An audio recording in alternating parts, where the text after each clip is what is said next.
He thought it was just another stop. But the woman behind the wheel wasn't just any driver. She was one of the most powerful judges in the state. And she wasn't going to stay silent. There wasn't much traffic on Route 197 that evening, just the occasional car headed home, headlights slicing through the summer dusk. It was around 8:20 p.m. in Bowie, Maryland.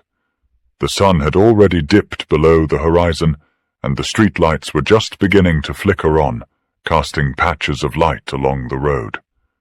Officer Kyle Brenner was parked in the lot of a closed dry cleaner, his patrol cruiser angled just enough to catch the tags of passing vehicles. He sipped a lukewarm energy drink, bored and barely paying attention, until a black Mercedes S-Class glided past him. His eyes narrowed. Tinted windows. Out-of-state plates. Luxury trim. The car wasn't speeding, wasn't swerving, wasn't doing anything wrong. But something about it irritated him. He pulled out onto the road, flipped his lights on, and tailed the Mercedes for less than a minute before hitting the siren. The vehicle signaled and pulled over without hesitation near a small Shell gas station. Inside the car sat Monique Grant. Black woman, mid-50s. Robes still on. She hadn't even bothered to change after leaving the Montgomery Justice Reform Panel. She was tired, not just physically, the kind of tired that comes from decades of watching things change in name, but not in practice. She rolled down her window. Before she could speak, Brenner stepped up with his flashlight aimed directly at her face. "License and registration," he barked. Her voice was steady. "Officer, may I ask why I was stopped?" Brenner didn't answer right away. He looked past her, scanning the back seat, then down at the car's interior like it was a threat. "Window tint looks too dark. Tags are suspicious. You local?" Monique's lips tightened slightly. "I'm a federal judge. I live in Potomac, returning from a public event." She handed him her judicial ID, her driver's license, and the vehicle registration. But Brenner barely glanced at the credentials. He straightened up, hand resting on the top of his holster. "Step out of the vehicle, please." Her brow furrowed. "On what grounds?" "Obstruction," he said quickly, almost too quickly. "You're refusing to comply."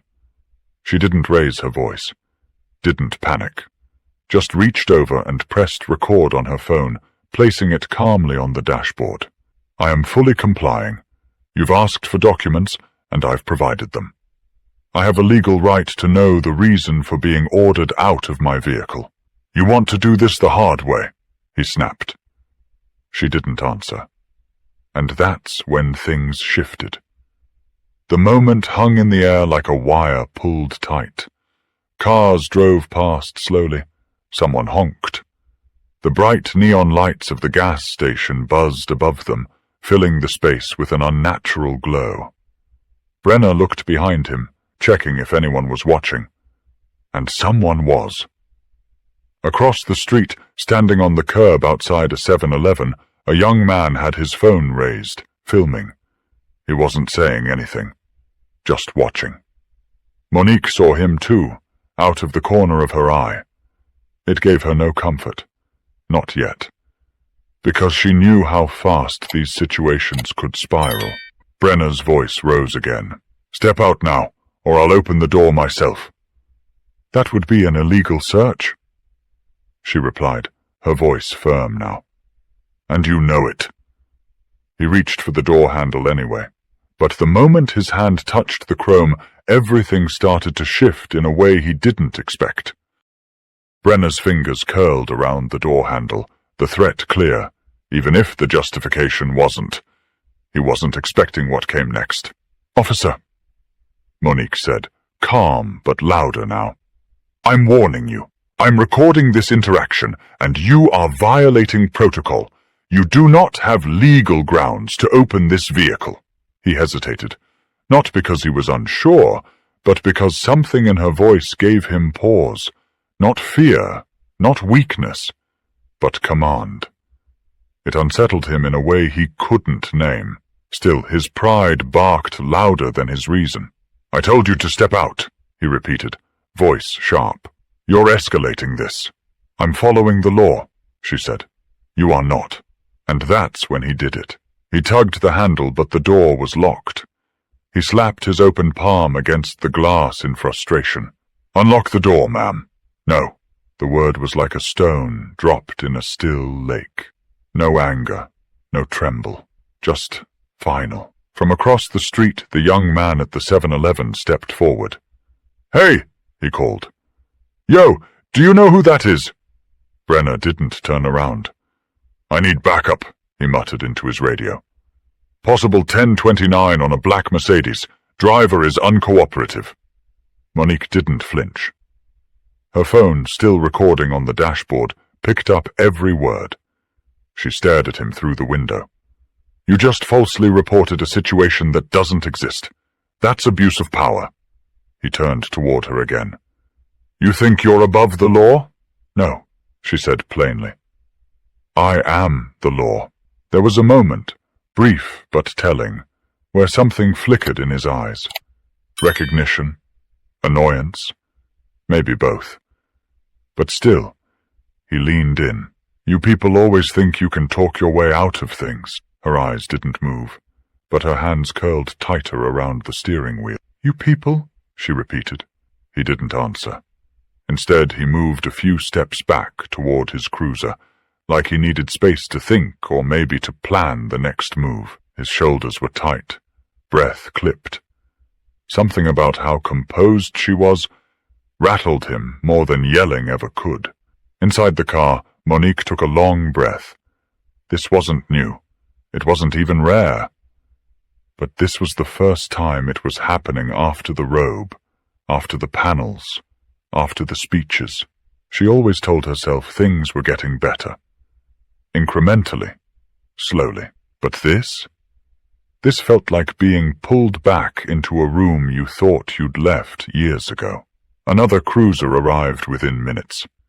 This one slower, deliberate. 2 officers stepped out. One younger, the other clearly a superior. A sergeant. The younger one approached Brenner quickly. The sergeant took his time. Brenner was already talking before the doors were closed behind them. "Yeah, she's being non-compliant. Possible fake ID. Wants to argue everything. Thinks she knows the law." The sergeant didn't answer right away. He was looking past Brenner, at the woman in the car, then back at the dashboard, then at the phone sitting on it. His face changed. "I know her," he said quietly. Brenner blinked. "What?" The sergeant stepped forward, signaling Brenner to back off. He approached the driver's window, leaned slightly forward, and said, "Judge Grant?" Monique finally relaxed her grip on the steering wheel. "Yes. I'm Sergeant Rick Harlan. I apologize. Are you all right?" She nodded once, her tone measured. "I'm recording for my safety. I haven't been told why I was stopped. Your officer attempted to open my vehicle. He refused to acknowledge my credentials." Harlan exhaled, tight-lipped. "Understood. I'm going to ask him to step away from the vehicle. We'll sort this out right now." Brenner, now standing to the side, looked visibly thrown. She was being— "You've said enough," Harlan interrupted. "Go sit in the car." It wasn't a request, but even with the situation diffused, something in the air still felt charged, like whatever just happened couldn't be walked back. Brenner sat in the front seat of his cruiser, the interior lights casting a faint glow across his jaw as he stared straight ahead, tight-lipped and silent. His body cam was still rolling, clipped neatly to his vest, blinking red, unaware that the footage it had just captured would soon reach far beyond the department's review board. Outside, Sergeant Rick Harlan stood beside Judge Monique Grant's window, speaking in low tones with the kind of gravity only a man trying to clean up someone else's mess can carry. "I'm very sorry about this," he said again. We'll make sure this is addressed. Monique didn't nod. She didn't forgive. She wasn't ready to. I gave him everything. I told him exactly who I am. I asked a lawful question, and he threatened force. That's a problem. You're right, Harlan replied, his voice steady. And that's going to be in my report. She finally picked up her phone from the dash and ended the recording. Her face was composed, but her hands were still shaking. Barely, but enough for her to notice. Harlan glanced at her hands, but didn't comment. Do you want to file a formal complaint tonight, or would you prefer to follow up in the morning? I'll handle it my way, she said. You'll hear from my office. He stepped back, gave her space to leave if she wanted to. She didn't. Not yet. May I ask you something, Sergeant? Of course. Was that officer wearing his body cam when he approached? Yes, ma'am. Good, she said, putting her car in park again. Because now there's no debate. Harlan turned toward the younger officer standing nearby and gave a sharp nod. We're done here. Still in the cruiser, Brenner's face twitched. He wasn't used to being dismissed. He was even less used to being overruled. Monique stepped out of her vehicle for the first time since the stop. Slowly, deliberately. Not because she was afraid, but because everything about this needed to be controlled. On her terms. She didn't look at Brenner. She looked directly into Harlan's eyes. I want to speak to your internal affairs supervisor first thing tomorrow. Yes, Judge. And that body cam footage, make sure it doesn't go missing. Harlan gave a tight nod. It won't. A few feet away, the young man from the 7-Eleven was still filming. Another woman, older in scrubs, had joined him. She didn't have her phone out, but her arms were crossed, face tight with concern. Monique turned to leave, but paused. She looked over at them. You recording that whole thing? She asked the young man. He nodded. Yes, ma'am. Got it all. Keep it, just in case. She got back in the car and drove off. The sergeant turned back to Brenner's vehicle and opened the passenger door. Out. Brenner didn't move right away. She was being smug. Arrogant. Harlan didn't flinch. She was being lawful. Same thing these days. Brenner muttered. Careful, Harlan said. That mic's still hot. They walked back toward the cruiser, the night settling in around them. Harlan didn't speak again until they reached the other side of the gas station. You've been written up twice already this year, Kyle. For what? Being thorough. For attitude. And procedural shortcuts. You want to push someone around, go apply for private security. But here, you follow the law. You don't make it up as you go. Brenner's jaw tightened. If that was anybody else. But it wasn't. Harlan cut in. And that's what's saving your badge tonight. But badges don't shield you from the truth.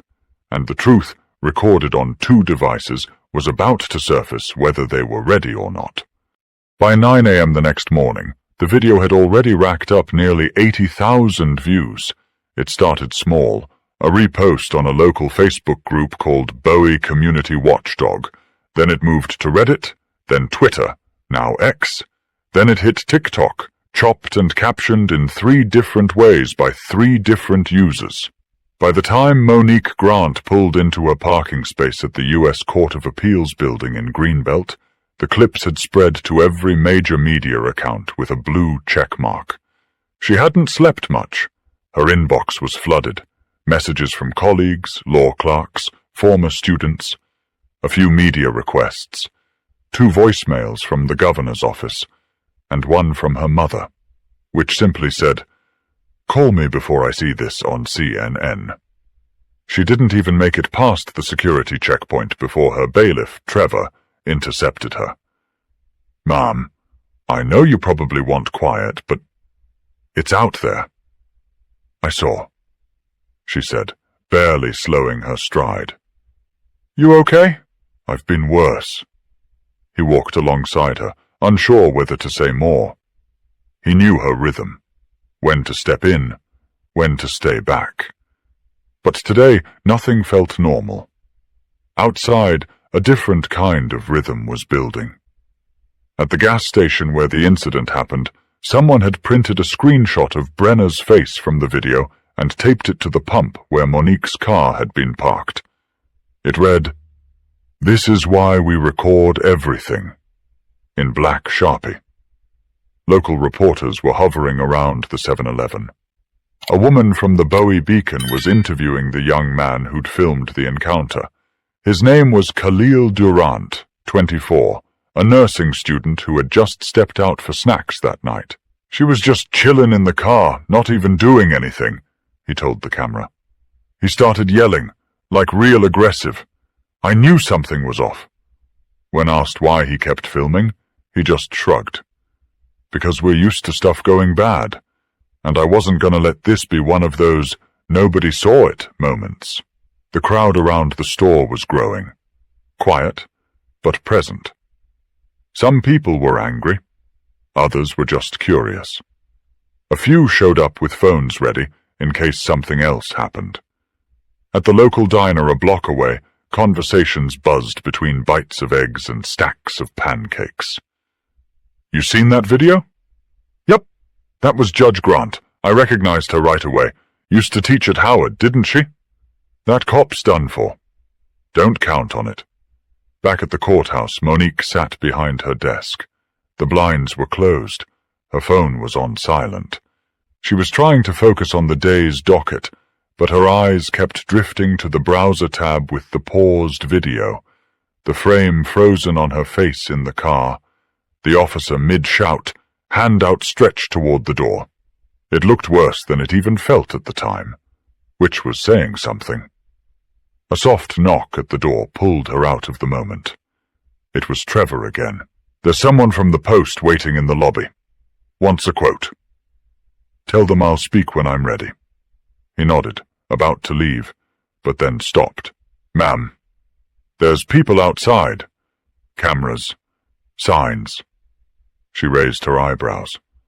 "Already?" "Already." She stood up and moved toward the window, gently pulling back the edge of the blinds.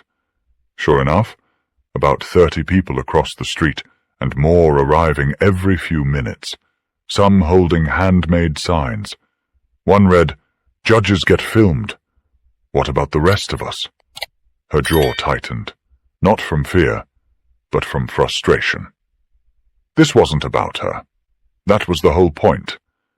Across town in the police department's press room, the mood was considerably less calm. A scheduled briefing had just been changed to "closed to the press," and Chief Renita Mathers was locked in a conference room with the mayor, the city attorney, and two very pale-faced lieutenants. They were trying to figure out how bad this was going to get, and how fast. But while they calculated damage, the public had already decided. This wasn't just a bad look. It was a story that belonged to everyone who had ever been pulled over and talked to like they were less than human. The Bowie Police Department was quieter than usual that afternoon, but not because there was less going on. Phones were ringing. Reporters were emailing non-stop. Two community organizers had shown up unannounced and were waiting just outside the front doors with printed questions. Inside, Sergeant Rick Harlan sat alone in his office, rewatching the bodycam footage. No sound, just images. He'd seen it 5 times already. Still couldn't decide which part of it was worse, the way Brenna refused to back off, or the way he ignored every clear identifier Monique gave him. Judicial ID, voice calm, credentials confirmed. And still, the hand went to the door like it was his to open. A knock came, brief and impatient. Harlan didn't look up. "Yeah." Captain Simone Ravery stepped in, tablet in hand. She shut the door behind her. "You saw the footage?" she asked, although they both knew the answer. "Still watching," he muttered, eyes on the screen. She waited a second before sitting down across from him. "The chief wants to suspend Brenna. Internal Affairs is drafting it now. Temporary pending investigation. Should have been immediate, he said. We don't need another delay story. Avery leaned forward. She wants to handle this by the book. If it goes to trial or makes it into civil court, we need to be bulletproof. She told him who she was, Simone. I know. He didn't care. A long silence stretched between them, the kind that feels like it carries the weight of every other time something similar happened but didn't go viral. Only this time, it had. Meanwhile, Monique had left the courthouse through the side entrance. No press conference, no remarks. She walked to her car with Trevor trailing her, clipboard in hand. You're not really going home, are you? He asked. No, she replied. I'm going to speak with Chief Mathers directly. You want company? I'll call you if I need backup. She didn't say it with a smile. She meant it. 20 minutes later, she stood outside the precinct's administrative wing. The receptionist had been told to expect her. Still, the way the officers looked up as she walked past, half surprise, half discomfort, told her everything she needed to know. Chief Mathers met her in the hallway. Judge Grant, she said, shaking her hand firmly. Come in. They stepped into the conference room. No cameras, no microphones, just two women who had known of each other for years, finally forced into the same room for the wrong reason. I'm not here to talk policy, Monique said, sitting. I'm here because one of your officers tried to physically remove me from my vehicle after I provided identification. And I need to know what you're doing about it. Without delay. Mathers nodded, lips pressed tight. I understand. We've already moved to place Officer Brenner on administrative leave pending investigation. We're initiating an internal review. That's not enough. I agree, Mathers said carefully. But I have procedures to follow. Monique studied her face. You want me to stay quiet until those procedures are done? No, I want you to be heard. But we also want to avoid another headline? Monique cut in. It's already past that. Across the street from the station, another small crowd had started to form. Signs, phones, curious eyes. This wasn't spontaneous, it was building. Back inside, Officer Brenner was pacing near the locker room, phone in hand. His union rep had told him not to speak to press, not to post, not to say a word until the dust settled. But he couldn't resist scrolling the hashtags.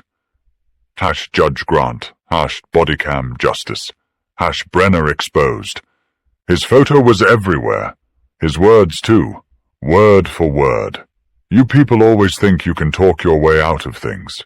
He didn't remember saying that. At least not with that tone, but there it was. And now, so was the part where the sergeant showed up and changed the entire energy. That shift, caught on both cameras, was what most people were talking about. The moment authority met actual power, real power, quiet, legal, unshaken power. And Kyle Brenner? He wasn't used to feeling small. But in that moment, sidelined, muted, publicly corrected, he was learning just how fast respect disappears when the cameras keep rolling and the public starts paying attention. By that evening, the bodycam footage had been leaked, unofficially, but deliberately. It first surfaced on a